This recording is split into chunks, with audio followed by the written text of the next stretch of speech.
In 1998, Richard Petie Miller was living the happiest days of his life. He was just 48 hours away from marrying the woman he adored. The kind of love that made people around him say they'd never seen him so alive, so certain, so ready for the future.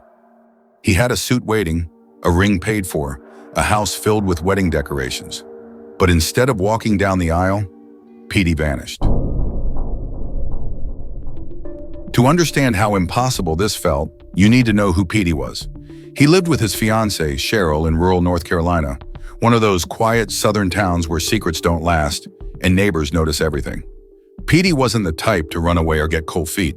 He was excited about the wedding, nervous in the best way, proud of the life he was building. He talked about Cheryl constantly. He couldn't wait for the ceremony. He told friends that this was the happiest he had ever been. Everything in his life was pointing toward one moment, the day he would finally say, "I do." And then came March 21st. According to Cheryl, Petie received a phone call. He listened for a few seconds, said he needed to go meet someone, and walked out. He didn't take anything with him. Not his wallet, not clothes, not even his keys. That was the last time anyone saw him alive. At first, people thought he'd return, maybe embarrassed, maybe confused, maybe after thinking things through. But the people closest to him knew Petie would never abandon his family, and he would never humiliate Cheryl days before a wedding he fought so hard to afford. Something was wrong, very wrong. His car was found abandoned miles away. His belongings were untouched, and investigators quickly realized one major problem. The phone call Cheryl claimed he received never existed.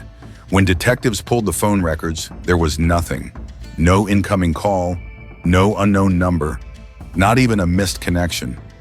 It was as if the call was invented or meant to hide the truth. That's when suspicion shifted. People in town whispered about a man who had history with Cheryl, a man known to be jealous, short-tempered, and unpredictable. Cheryl never mentioned him to police, but neighbors did. They also reported something else. A truck leaving the area where Petie's car was later found. And inside that truck, they claimed, were two figures. One behind the wheel, one slumped over. Detectives interviewed the man, and he denied everything. But his story didn't match the timeline, and worse, he had no alibi. Still, with no body, nothing could be proven. Search teams scoured forests, rivers, abandoned barns, drainage pipes, anywhere a body could be hidden. They found nothing. Not a piece of clothing, not a footprint, not a trace of the man who was supposed to be standing at an altar that weekend. Rumors spread that Cheryl knew more than she was saying. Others believe the jealous ex confronted Petie that day. Some think Petie was ambushed, forced into a vehicle, and killed before anyone knew he was missing. But without evidence, the case stalled. Years passed. Cheryl moved out of state. The alleged ex stayed silent, and Petie's family was left in a kind of grief that never ends. His mother kept his bedroom untouched. His father said he woke up every day thinking it would finally be the day someone found him. But that day never came. In 2006, 8 years later, hunters discovered bone fragments. Police hoped it was Petie, that answers had finally surfaced. But DNA tests came back negative. It wasn't him. Almost 3 decades have passed now, and Petie Miller is still missing.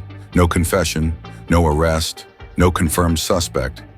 Just a man who walked out the door and simply never returned. Some believe Cheryl lied to protect someone. Some believe jealousy turned into murder. Some believe the call was a setup, bait to get Petie to leave home alone. And some think the killer knew the woods far better than police did. But the most haunting part is this. Petie didn't disappear on a random Tuesday. He didn't vanish after a fight. He didn't walk away from a life he wanted to escape. He disappeared 2 days before his wedding, at the moment when he was the happiest he had ever been. And that's why this case still keeps people awake in North Carolina. Because the question isn't just, what happened to Petie Miller? It's something much darker. Who wanted to stop the wedding?